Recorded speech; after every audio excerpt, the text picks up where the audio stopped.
Hello, this is Dr. Paul Cottrell, and I am doing this recording on April 26th, 2026 at approximately 9:30 a.m. New York time. This video is going to go over the updates on the market, but also to get the CSIS perspective on the energy markets. So we're going to add a little bit of feature to this update.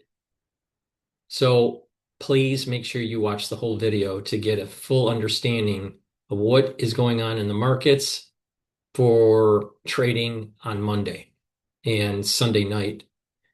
In addition, just a reminder, this Sunday is scheduled with another show with John Hogue. So please watch that. It'll be a live show at 10 p.m. tonight. Okay.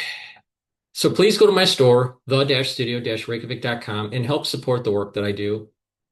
All these videos that I do are for free, and it's supported by individuals that donate on the website, purchase the products that I offer, and also are paid members to my Patreon and Substack channels. So please help support the work.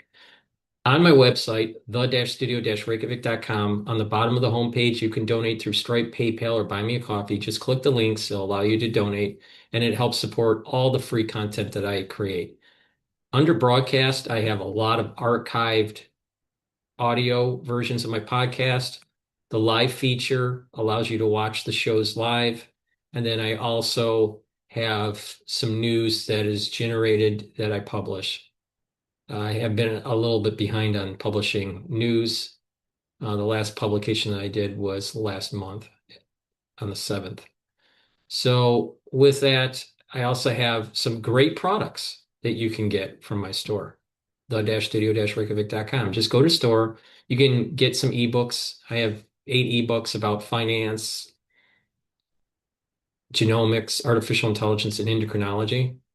I also have great supplements, such as structural nanosilver toothpaste, whitens your teeth, freshens your breath, helps to improve your gum line, has no fluoride.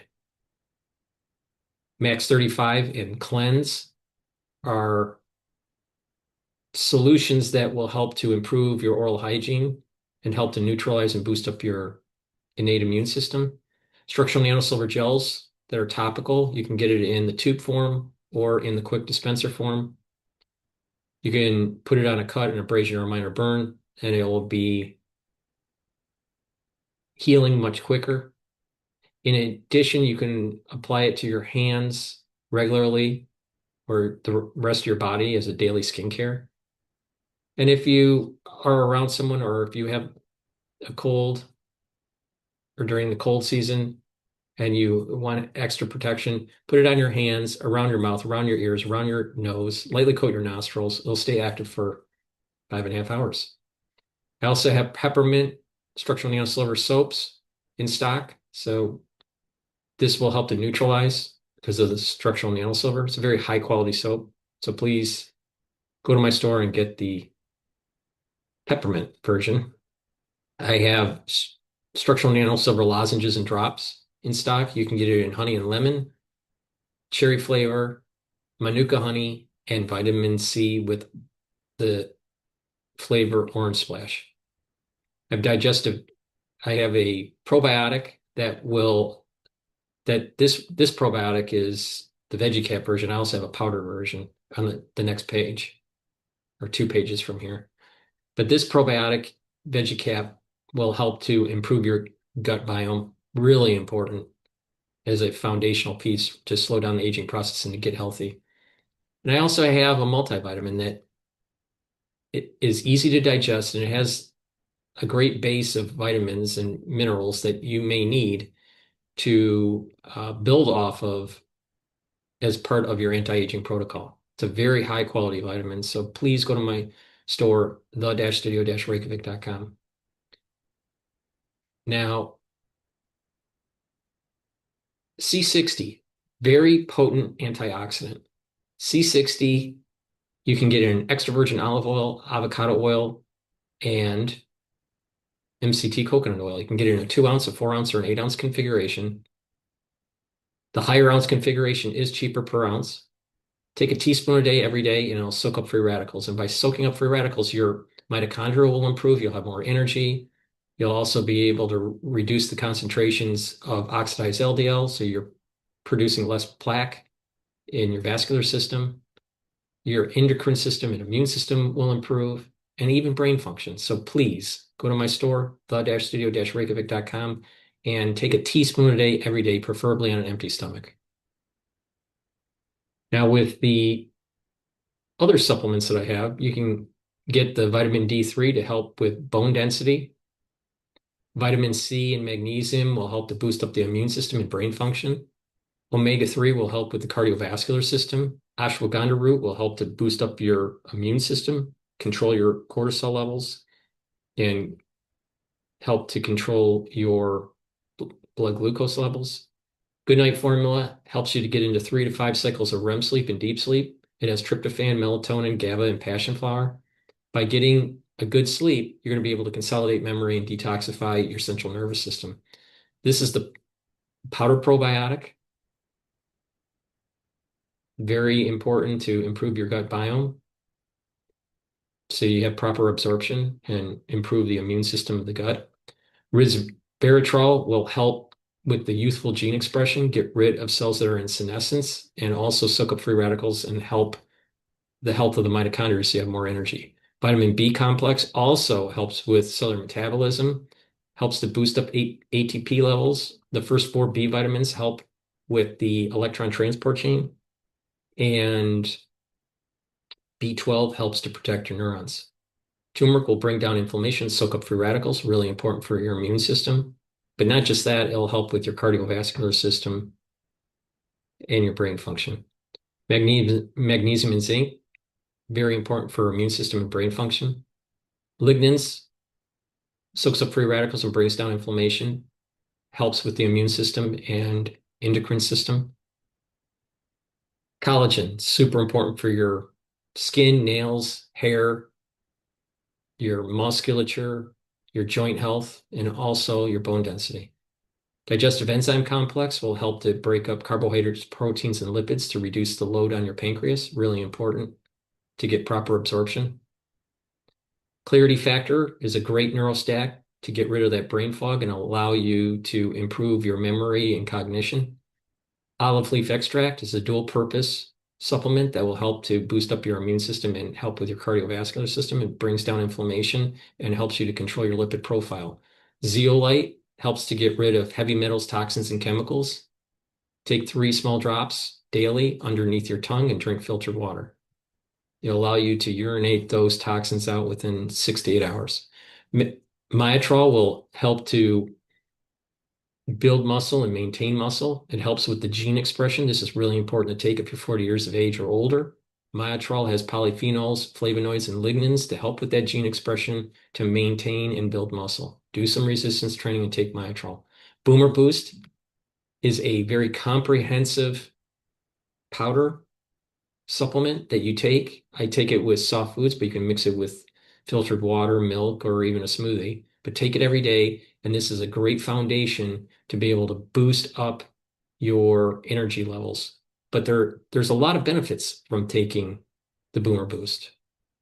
And this is going to help with giving you the nutrients, the essential nutrients that you need. It helps with boosting up those energy levels. It soaks up free radicals, revs up your metabolism. Your vitality is going to increase.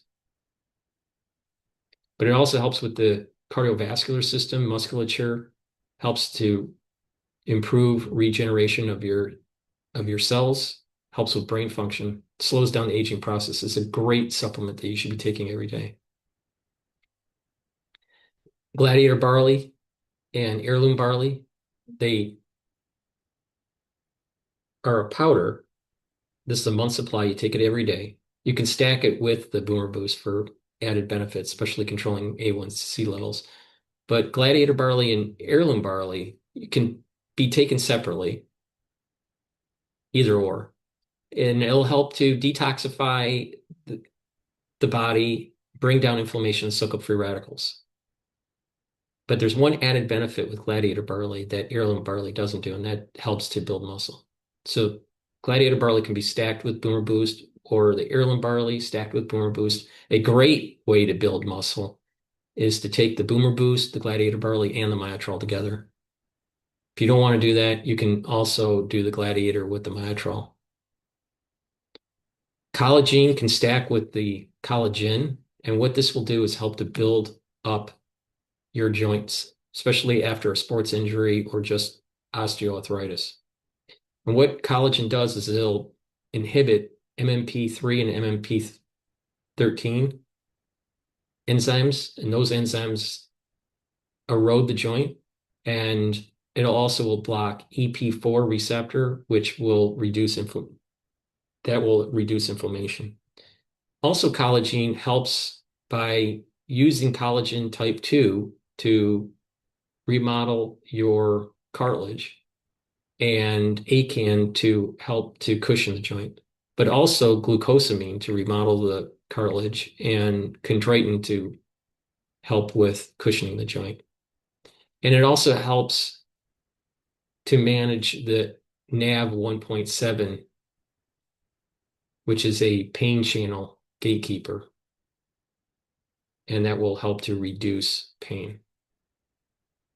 So with that, please go to my store, the-studio-reykjavik.com, and get the great products that I offer. But I have some other products that you may be interested in, and that's this new product that I have on the store called Super Strong Relief. Super Strong Relief is a topical, and it helps to relieve arthritis, bruises, muscle pain or soreness, and also tension headaches. You just apply it on that area of pain, and within 90 seconds or so, it will eliminate the pain completely or greatly diminish it. It works very fast. So please go to my store and get that strong relief if you have arthritic pain or even tension headaches, muscle pain. I also have anti-aging boxes. I'm not going to go into the details, but they're curated with different stacks, such as the anti-aging advanced box stack has the Max 35, your choice of C62 ounce, vitamin D3, vitamin C, and magnesium toothpaste, and the probiotic. So, take a look at those different boxes that I have in stock, and they are very high quality, and they're cheaper if you buy the actual anti-aging box or longevity box. So take a look at that. Like, for example, the Boost box, longevity Boost box. You get the Boomer Boost and your choice of Gladiator barley or heirloom barley. You can pick which one you want. And this stack is actually cheaper than buying them separately. So it's a great way to save money. Make sure you use discount 5 and you get $5 off any order. I also have class material about pulmonology and immunology. You get a lot of videos and a lot of PDFs. You can watch them as many times as you want to learn about how the lungs work or how your immune system works. It's a great way to improve your knowledge about the human body. Now, with that said, please go to my store, the-studio-reykjavik.com, and help support the work that I do by getting the great products that I offer, and you can donate. And all these videos are for free, so please help support the work that I do.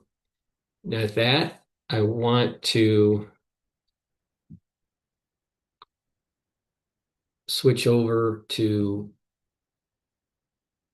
the update on the market.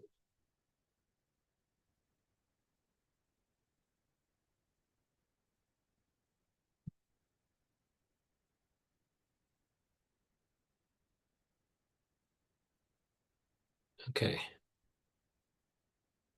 Now, the S&P 500, represented on this chart through the ETF SPY, SPY, is very near.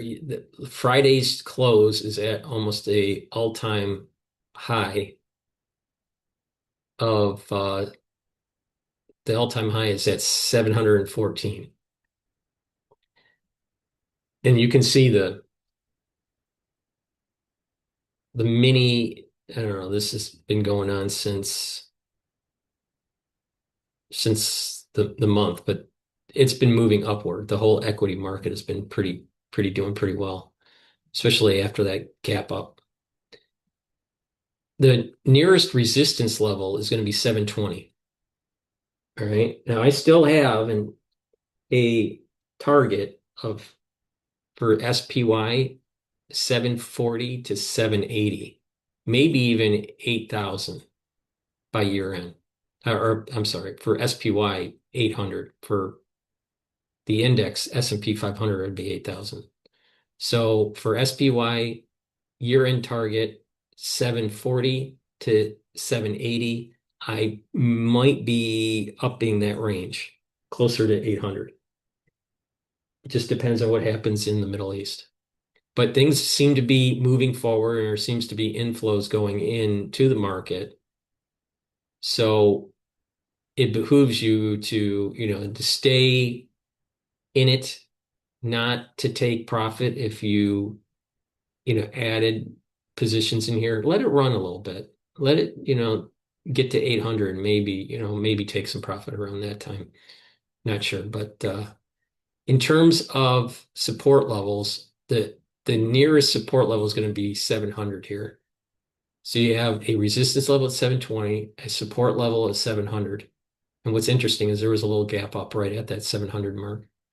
But if things start to falter again, then you're going to have a 780 support level, and then you're going to have this 760. Actually, it's slightly lower than 760. It's about 659. But you can just round it to about 660. 660 is the support level. That's the 23% retracement. So you have a resistance level at 720, a support level at 700, another support level at 680, which is not that strong, and then a stronger support level at 660. All right. So I suspect that the equity market will continue to go up. Now, if war ensues, you might see a little bit of a drop down, maybe support at 680, most likely support at 660, and then come back up. So if it does drop in that range, it's probably a good time to add positions.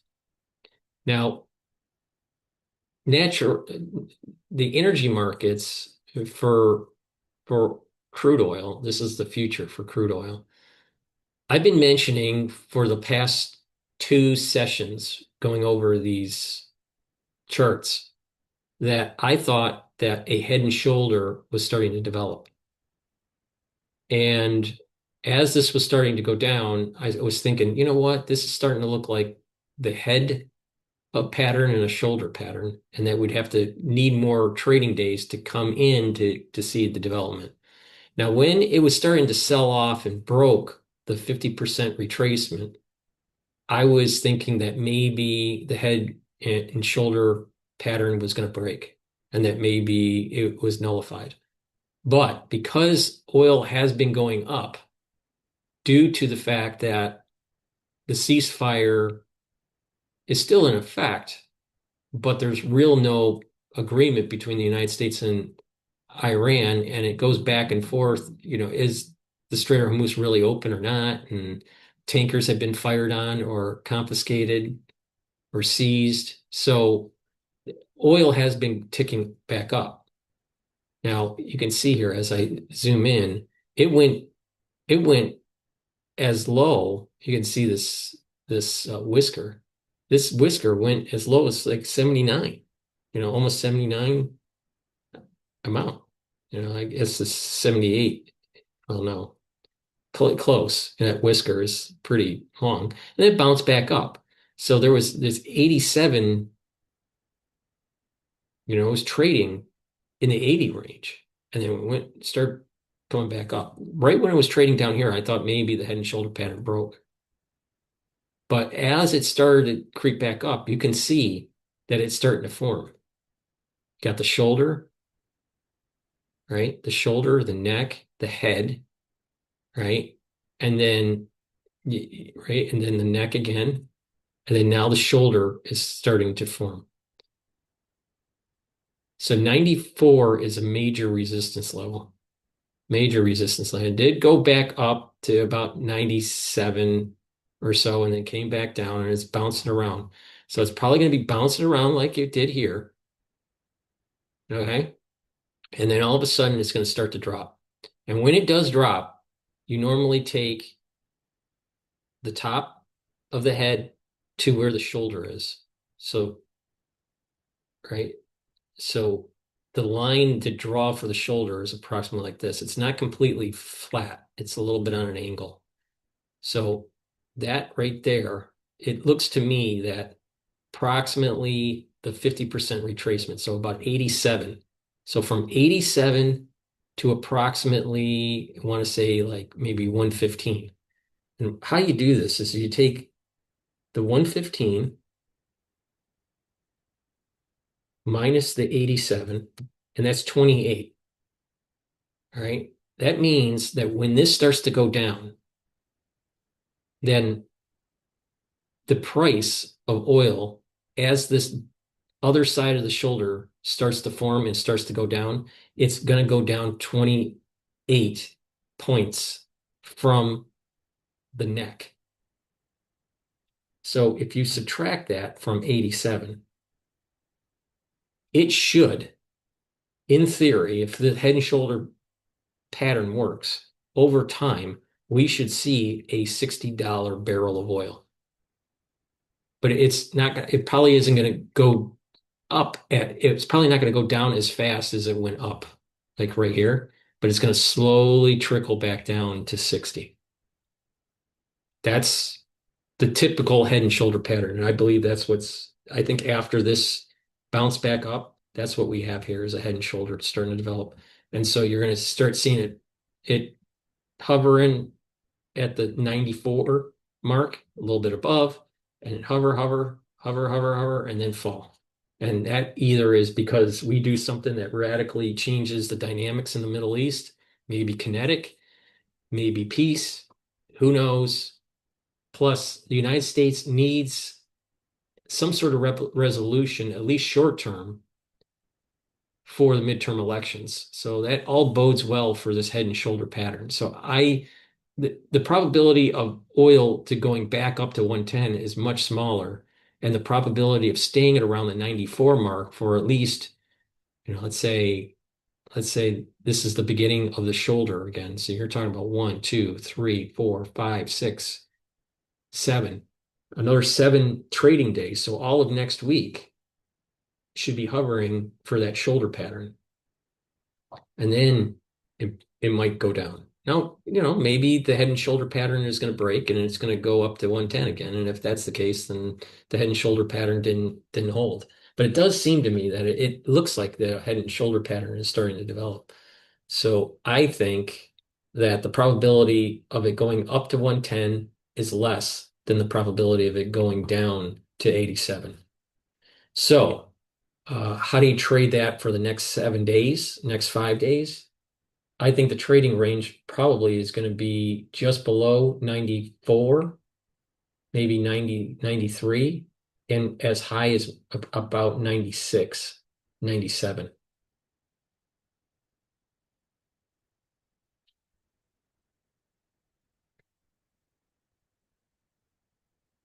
Okay. Now this graph I added, this is showing the natural gas price, which has been creeping down and which makes sense because it's getting into the summer months, and the short ETF called cold. So if natural gas goes down, cold will go up. All right, for this ETF. This is leveraged. Okay. So on the right side, you have the price of natural gas. On the left side, you have the price of the ETF. Right now, the ETF is trading at 27.31. Natural gas is trading at 2.524. Now, there's volatility decay because this is a inverse 3 times leveraged ETF to the underlying. But you can see as natural gas starts to drift down, coal starts to drift up. Another thing is as natural gas goes up, coal drastically goes down, right? Natural gas was going up, coal was going down, all right? So, but there is volatility decay, so you can't hold it for very long, but there is, if natural gas is going to continue to go down, coal should be going up. So that might be a good way to make some money in natural gas positioning. So when I, sense that it's a good time to get into natural gas on an intraday position, then I, purchase cold. So now, where could natural gas start to drift to? 2.5 seems to be 2.5 seems to be a bottoming of the range. I think that the trading range is around 2.4 to approximately 2.6. So 2.5 is like right in the middle. It's like it could go up a little bit and it could go down a little bit. So maybe, if it broke 2.5, if it retested this 2.495, then it might bounce back up a little bit. And if that's the case, then cold is going to go back down. So if you think that natural gas is near its bottom, you might want to wait until it kind of bounces back up to 2.7, 2.6, and then buy cold again. But I think it's going to drift down more than drift up. Now, if there's a big spike in natural gas, which I doubt, then coal is going to go up. I'm sorry, coal will go down and then oil will go up. So you just kind of have to really pay attention. I think that there's going to be a tight range here of about 2.4 to about 2.6. Now, if it goes to 2.6, then it's making sense that, well, it's coal is going to go down a little bit, maybe break the 4, and then you might want to buy again. I'm not the 4. Go over here, 27.31. So I think a trading range of 2.4 to 2.6 is probably in the near term with this. So again, if it goes to 2.6, 2.7, coal's going to go down. Okay. Now, PYD. PYD is a belly of the curve ETF, 7 to 10 year maturities. If the bond market for these maturities price goes up and the yields go down, this ETF will go up. So right now, what we have is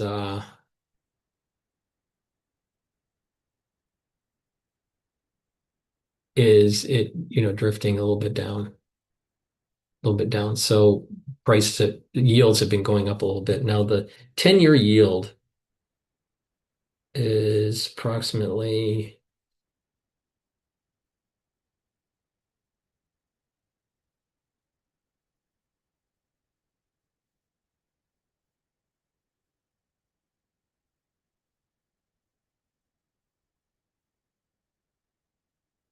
10-year yield is at 4.310 at the moment. So and the yield for the last week has been sort of creeping upward. So this is the reason why TYD is starting to drift down. If we start seeing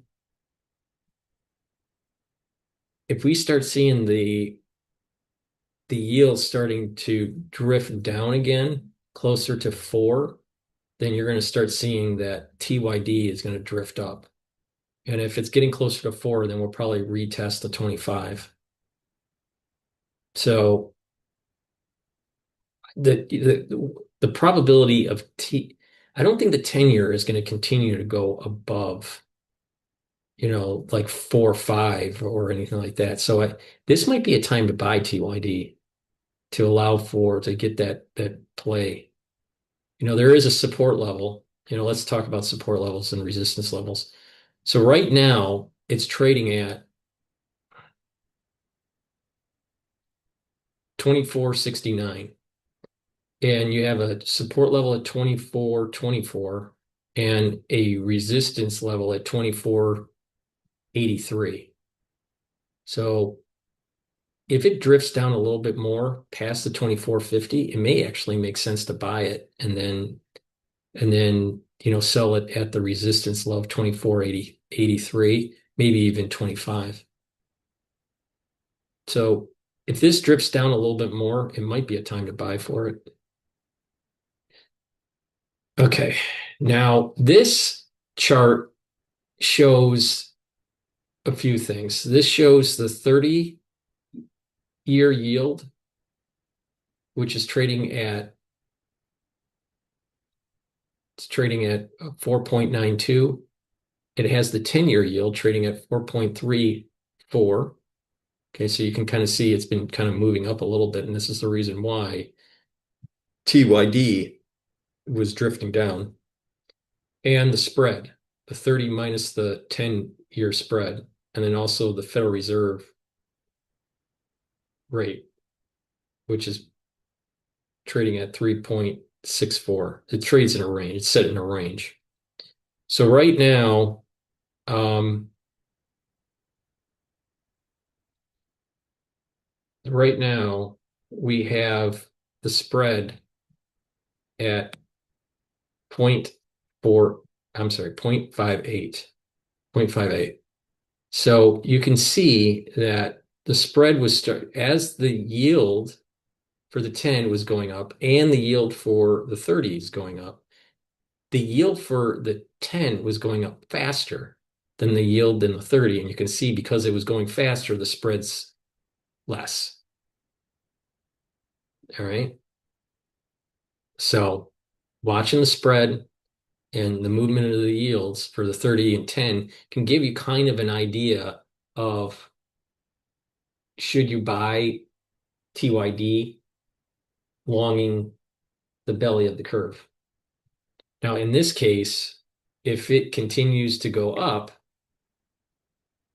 the yield for the 10, and that spread keeps on getting tighter, especially if it gets closer to 0.5, it may actually be a smart time to buy. Because look at what happens when the spread is 0.5. Spread's at 0.5, right? Right here, right? And what happened was it climbed a little bit and then starts steadily coming down. So, sometimes, you might want to pay attention to just the movement of this. For example, here, what was going on when it was really low for the yield, almost 4. The spread was high. It was above 0.65. All right. So both the yield on the 30 and the yield on the 10 were lower, right? But the spread was the highest because the movement on the 10 was the greatest. So for TYD ETF, when it was at point, when it was at 4 for the yield on the 10, then the bonds were higher priced and TYD was doing pretty good. And then as the spread started to come down and you started to have a higher yield for the 10-year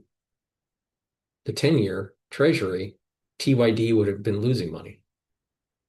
All right. So that was when the spread was high. Now, when the spread is low, right, then there's almost a signal where it's going to start to drift down. And that would mean that the TYD ETF would start to appreciate. So movement of the 10 is really important. Now, I personally think that probably you have a support or you have a resistance level for the 4.4%. for the 10-year, and then it might come up to try to hit 4.4 and pass it, but then it'll drift back down. And when that does happen, when it hits that 4.4, close to 4.4, you might want to buy TYD because it'll probably drift. The yield will probably drift down and the bond price will go up. Okay. And the last slide is the VIX. This is the volatility index for the S&P 500. And you can see that throughout the year, this year, it's been building up, and especially the war in Iran. And then all of a sudden, there was this positive news coming out that ceasefire, this opening of the strait, and it radically went down. And it's been hovering around just below 20. It's hovering around 19, 18. It's probably going to stay around there, and then equities will start to continue to climb. Now, if we see escalation in the Middle East, kinetic warfare of some sort on either side, we'll probably see another spike going into closer to 25, and the equities will start to sell off. The question is, will the bond market react? How would it react? Will it go down with the yield or will it go up? Well, some people would say, well, the safe haven would go into the bonds and then the bond yields will go down. Price will go up. Other people would say because of what's happening in the oil market, that you might have an inflationary situation and they want to stay away from the bond market. So, both sides are sort of right. You have to be in a safe haven, but then you also have to worry about the inflationary situation. But I suspect that the inflationary situation, especially in the United States, is not going to be as great as people are concerned with. So what does this mean in the near term? I think equities are really going to stay elevated and test the 720 for SPY. And the VIX is going to stay below 20 during this period. Two reasons. One, Trump is going to be meeting with the King of England on Monday. So the chances of some kinetic event happening while the king is in the United States is really small. When I mean kinetic event, I mean kinetic event in the Middle East. Plus, Trump is preparing to go to China. So he's probably not going to do any really escalatory maneuvers in the Middle East between the king's visit and when he meets with President Xi on May 1st or May 2nd. So that means that, at least in the short term, equities will continue to rise and probably test the 720 mark. And VIX will be lower. And as that's happening, going back to oil, I think the shoulder pattern is just going to hover around the 94, hover, and then come down. So we'll see what happens, but the chances of some sort of escalatory event to take place in the Middle East between now and when Trump sees President Xi is small. Okay, so that covers the market update. Now, what I want to do is I want to play a video for you. This is from CSIS. And CSIS is the Center for Strategic and International Studies. This is a great podcast that they do once a week or so about what's going on with oil, especially during the Iran war. So let's listen in on this to get a better mosaic of what they think will happen in the oil markets. Now, keep in mind what I'm seeing in the charts Again, I think it's a shoulder pattern and it's going to hover around 94. Maybe, And we're 8 weeks. It feels like years. 8 years. Yeah. Into the conflict with Iran. Peace negotiations are ongoing. We are in ceasefire. The Strait of Hormuz remains mostly closed. And I would say the world awaits news on the talks and increasing market response to the energy shortages that are beginning to be felt around the world. Yeah, I mean, we're looking at the front month Brent price, which is now above $105 a barrel, last I looked. Gasoline price in the United States is starting to rise again. Every oil crisis has the opportunity to become a products shortage at some point. This one started out that way, right? You lost both crude and products from the Gulf at a time when products were short. And I think, as we'll discuss today, there's a lot of that coming home to roost now because signals move at nearly the speed of light. Electronic trading is instantaneous, but cargoes move at 10 to 14 knots on the open seas. Well, and I think this is exactly what people want to know. Here in the United States, we are going into driving season.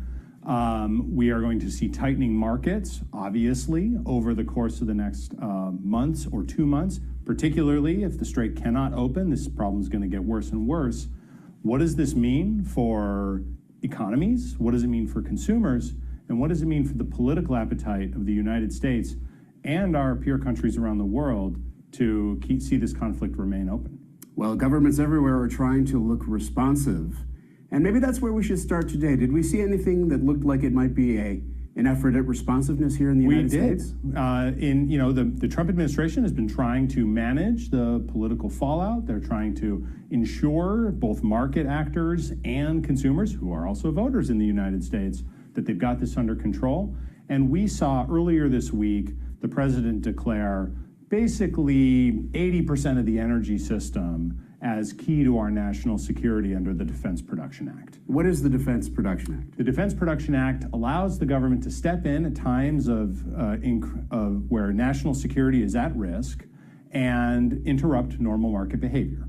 And in particular, the section of the DPA that was activated this week allows the government to make purchase guarantees, to make loans, to make grants, to make sure that goods that are critical for our national security are available. Let me pause you there. Yes, sir. You said the section. So we're talking, folks at home, we're talking about Title III of the DPA, which is where the money is. But there's Title I of the DPA where the contracting authority for priority contracting and also to compel operation exists.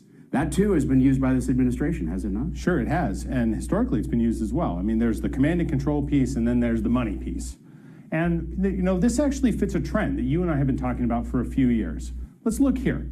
So just after the war in Ukraine began, the Biden administration invoked the Defense Production Act to help to create opportunities for them to respond to the shortages that were arising at that time. There were all sorts of interesting ideas floating around. Maybe we'll use this to buy heat pumps and ship them to Europe to help Europe get off of Russian gas. The heat pump army. That's right. The arsenal of freedom, which comes with poor performance at low temperatures. But you saw Biden make use of the DPA, or at least create DPA options for themselves in the areas where they also wanted to see the energy system evolve. So the manufacture of solar PV modules, of electrolyzers and fuel cells to make clean hydrogen, the supporting transmission and grid equipment, heat pumps and insulation. This is where the Biden administration said, hey, this is an emergency, and so let's act. Now, how much was that the climate emergency versus the emergency felt in the wake of the Russian invasion of Ukraine? Up for debate. Fast forward to 2006, now we have an energy crisis created by the war in Iran. The Trump administration is using the same authorities, but on an entirely different spectrum of the energy system. So what we saw this week was the Trump administration say, oil and gas production, the coal supply chain in the United States, gas pipelines and LNG, let's pause on that one in a moment, refining and petroleum logistics, baseload and large-scale power. Those are the areas where they want to see, or where they sense critical national security importance and want to create the opportunity to say, projects that need to come online, the U.S. government stands ready to support you. but there is some overlap. And I notice here that you also flagged the March 2025 executive order from the president on critical minerals, which resonates with the March 2022. Talk about history rhyming. It's even the same month of the year. And also on critical minerals. So there is some overlap on grid and critical minerals. Right, and you know, the DPA is an interesting creature. I remember that at this time there was a lot of heady stuff. We were even writing about how can you use the DPA at a time like this. You know, it does seem that policymakers are embracing larger and larger visions of what the DPA can accomplish. We don't yet know what the Trump administration is going to do with these authorities. There's about $2 billion that are available in appropriated accounts for the in the Title III account. In the Title III account for the government to use. Is that enough to restart a coal plant or to keep one online? Yeah. Is it enough to get a pipeline built in an area critical that's short on energy that is critical for defense production? You know, we just published this paper last month that looked at where the defense supply chain exists in the United States, and the same areas where we have energy shortages and market problems now, PJM, ERCOT, are also centers of defense production.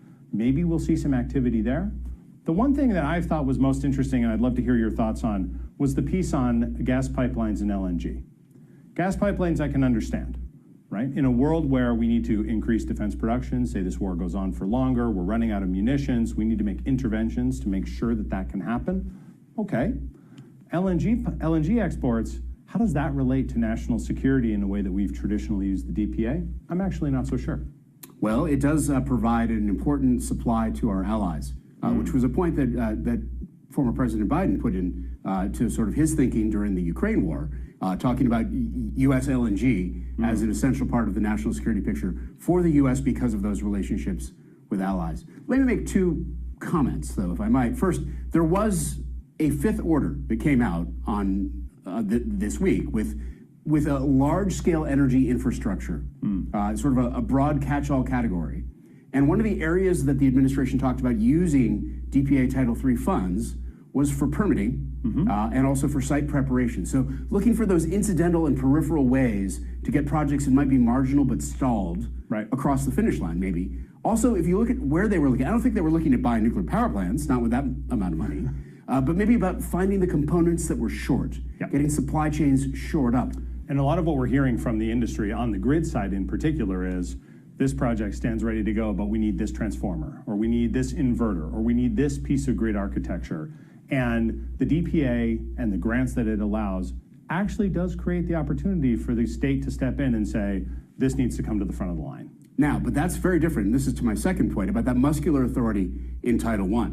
And last year, during Operation Midnight Hammer, when it looked like maybe we would need more oil production, there are reports that the administration also considered using Title I possibly to compel upstream activity. There are cases where there have been talks about what might happen if refiners were limited on exports during the Biden administration. What would you do if the refineries cut their runs? Well, maybe the answer would be to use DPA Title I to compel production. So we're on the cusp of looking at this very muscular intervention. We're now looking at sort of the sugar side, but there is a vinegar component available. Right, and it might be that the two of them together, it creates the salad dressing that makes the whole thing palatable. But what I think there's two things that this tells you. The administration is aware of the energy challenges that are going to be invoked by the current crisis.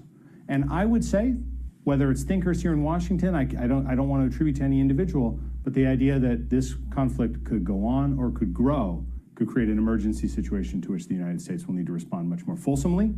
And this actually is a method of laying the groundwork for that. Kevin. So let's transition on that point. What are we going to ride through? Well, it sounds like you anticipate a steep global inventory decline in April, as we do. And this is already in, I think, everybody's numbers. April's almost over, and we can see a steep drop. This is our projection here from where the International Energy Agency was in March to where we think we'll end up in April. There are a lot of numbers that go deeper than that. And I think one of the other points that's been made this week is that the crisis isn't over today. And there's more barrels that are going to be missing no matter what. So whatever you think is going to happen in May and June, it's probably going to look like further inventory declines. I want to read a couple of quotes from the president. These are from yesterday. Ships are coming from all over the world to Texas, Louisiana, and Alaska. They're coming from all over the world to get oil. Well, this is closed, the Hormuz Strait, the president says. And he also says, I don't want to rush it. I want to take my time. He means the deal with Iran. We have plenty of time, and I want to get a great deal. Now, time means that you're going to see further declines. With extension of a ceasefire, you're also going to see depletion of inventories. And so what we have here, I think, and this is, I'd be interested in your thoughts as we go through this. Yep. I'm going to try to be expeditious. Well, I guess I think, what does this mean for real people? What does this mean for consumers? Global barrel inventories are fairly remote. Means prices stay higher for longer and probably rise further as the crisis continues. But so let's talk about what the president said about coming to the U.S. For oil. We can actually see that U.S. net crude imports are down. So this green line is 2026, the blue line is last year, and the gray range, this is going to be true on all the slides, is the 5-year minimum to maximum over 21 through 2025. So there could be seasonality here or what have you, but you could see that. The difference between blue and green is this year to last year. And this particular chart is actually showing a 4-week moving average, which has the virtue of sort of smoothing some of the rough parts of the curve. Some of the other charts we're going to show are going to be weekly data. Now, when you look at this, what you can see is this green line, so net imports of crude are 23% below a year ago, 23% below the 5-year minimum. And if we look on the other side of that, that's crude coming in. Products going out are now 24% above last year and the 5-year maximum. So this is people coming to us and buying stuff. Yeah, and the reason we're net importing less is because we're shipping out more and importing less. If you decompose what net imports means, that's what it means. And so that has implications for inventories. And that takes us to sort of the gasoline stocks. Now, gasoline stocks draw, as you look at the seasonality, you're right to bring that up. Again, the green line is 2026. We've come down very steeply over the course of the war, steeper than the slope of last year's descent, which is also following a seasonal trend. We're still, though, right about in the middle of the range on an inventory level basis, which I want to differentiate from a demand cover basis, which I'll do in a moment. But here now we're looking at distillate. This is diesel fuel. These are the middle parts of the barrel that fuel the things that go and also the things that fuel inflation when the price rises. And we're at the bottom of the range, right? And that's not new. That was true last year if you look at the blue line. Now, if you look at jet fuel, which is a contentious topic for travelers this time of season, right now the national stocks look pretty good, actually above the 5-year range. But that disguises a lot. And so that takes us to this idea of demand cover. If I take the actual inventories and I apply them to the number of days I need those inventories, I get a number of days. And now if I look at gasoline, it still looks to be in the middle of the range. But if I go to distillate, I find that we're now below the bottom of the range on a demand cover basis. So about 2%, I believe, below. Let me check that number to make sure that's right. It is 2% below the 5-year minimum, but still significant to be below. That's the sort of thing where government's watching this say, whoa, that doesn't look so good. Jet fuel actually still here looking, again, to be sort of in that middle of the fairway, but, you know, not super far above it like it looked before. So fly, be free, but be prepared to pay more. Now, the other thing is to look at very specific pockets of inventory issues. Because one of the things I've heard is that national numbers are not regional numbers. Yeah, and there's a state in the union that pays much more for its fuel than other states. And it's a state that receives a lot of inbound freight, does a lot of travel, and relies on a lot of imported refined products, especially now with 2 recent refinery shutdowns. That state is California. You got it. California, which is absolutely 30 million vehicles on the road, 40 million people, extremely important from a national consumption perspective. If you look at numbers, aggregate numbers, and you're thinking, well, this is what the number is, you should look at the number X California, because it skews the number so much when it comes to these sorts of data. But now if we look at the gasoline inventories at the bottom, basically, of the 5-year range, and you know, the caption in electrifying reality, of course, they are transitioning as quickly as they can with domestic policy in California to electric vehicles. That probably helps provide a catalyst for that. If we look at the diesel situation, and again, remembering that those ports of Los Angeles, for example, with folks coming in with freight from other countries, are filling trucks that are filling up at very high prices. And we're looking at sort of a pretty significant below the bottom of the range. Below the range, below last year. Below last year, below the range. So, and then we get to jet fuel. Low clouds, or if you're used to the marine layer, you're familiar with low clouds in California. These are low clouds for California jet, also below the 5-year range. And so this raises questions, questions about what governments will do. And I think it's very clear that the Trump administration has said, we are not going to look at export limits at this time. Yep. And I think we have to keep mindful that they are saying that. They're working on the supply side, as you mentioned, with the DPA. Yep. But those demand side measures may start to look more attractive as this crisis wears on. And if you, these charts give us a story that like California is going to be the leading edge of limitation. The U.S. nationally looks roughly okay. But in the background of that is the U.S. industry is bolstering international markets, which have been cut off from at least half of the supply that comes through the Strait of Hormuz on a business as usual day. And does that mean that sort of international trade, while we play that bolstering role, we're a guarantor of energy security around the world, is going to kind of eat into the inventories that we're talking about in products or in crude? What is the most important thing to watch over the next couple months as the shortages are felt elsewhere first and the U.S. sort of responds through exports? Well, I think it's reasonable to expect that U.S. production will rise as a function of prices being high and looking like they're going to stay high for a while. Now, but it's not going to rise immediately. Yeah. And as a result, even if our refineries are running hard, and in the Gulf Coast they are certainly doing that, at 95% utilization in the most recent week of data from the Energy Information Administration, it means that there's going to be a draw on our inventories as all these ships that the president mentioned are coming to fill up here in the United States. And at some point, that may start to create stress on our own domestic supply. So where are we if we think about this in cyclical terms? I mean, you know, if you think about, are we like on the Titanic and the iceberg is there and we're trying to turn the ship and there's not much we can do? How should people be thinking about both the economy and state response to what feels like coming tightness? When you say cycles, I think of signs, and I mean that in the sense of, well, sine waves. So bear with me. I'm going to try something conceptual. And I know we appreciate all your comments. I know that people don't like charts without y-axes. Yeah. But I'm going to do one here. And this is actually a conceptual rendering of the mismatch between supply, demand, and government. And what we've done is we've fancifully rendered this process, this cyclical process of prices going up and down with key milestones as a sine wave. Okay. And as we know that it takes a long time for supply to come on stream, it tends to follow behind catalysts. So there's a lagging effect and inelasticity.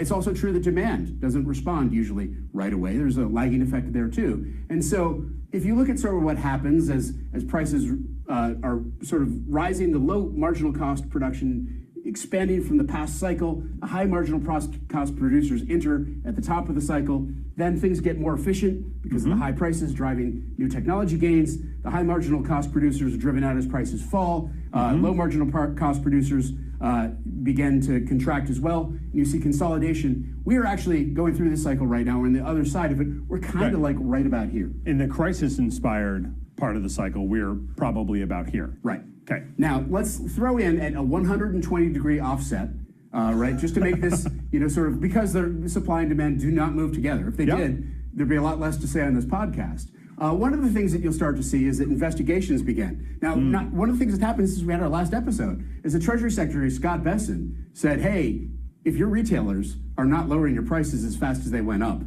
we're watching at the Treasury Department, which is an interesting thing to hear from a Republican administration because it's what we heard from the Biden administration. Yes, it is. And so then you also will start to see incentives for alternatives start to show up, efficiency standards start to show up. But as we get through sort of the other side of the cycle, those alternatives incentives, we see them fall out all the time. And efficiency standards, as demand is surging ahead, start to lag or lapse. We're doing that right now. So this story of sort of the government involvement here plays a pretty significant role in changing how things are going to work when you look at what's going on the demand side. Right, so demand contracting when prices are rising, rising when prices are falling.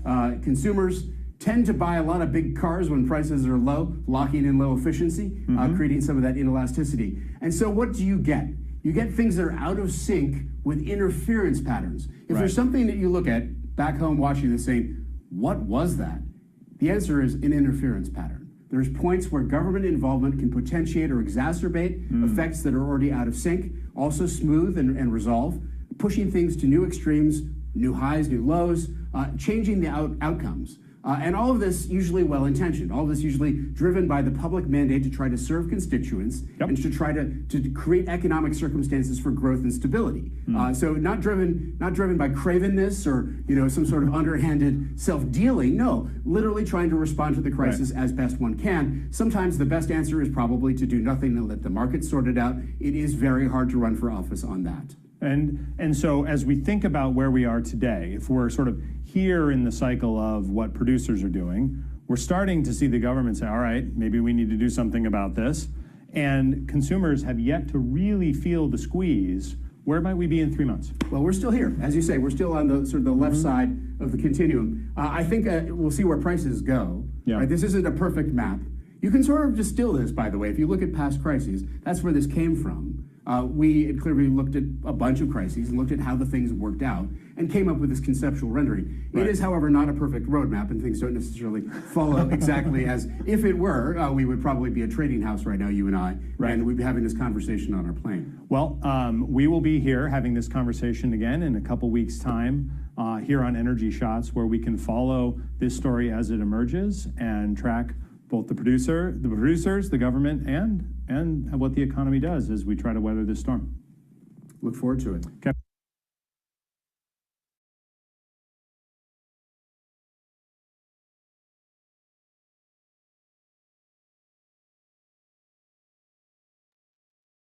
All right, that's the end of my broadcast here. So we went over the market updates for the trading for next week, and we are getting into a better understanding of what are the supply and demand shocks that could happen with different oil products, downstream products, especially with the supply, such as diesel or jet fuel. It's not just about barrels of oil in the Middle East. It's the world economy, and it's about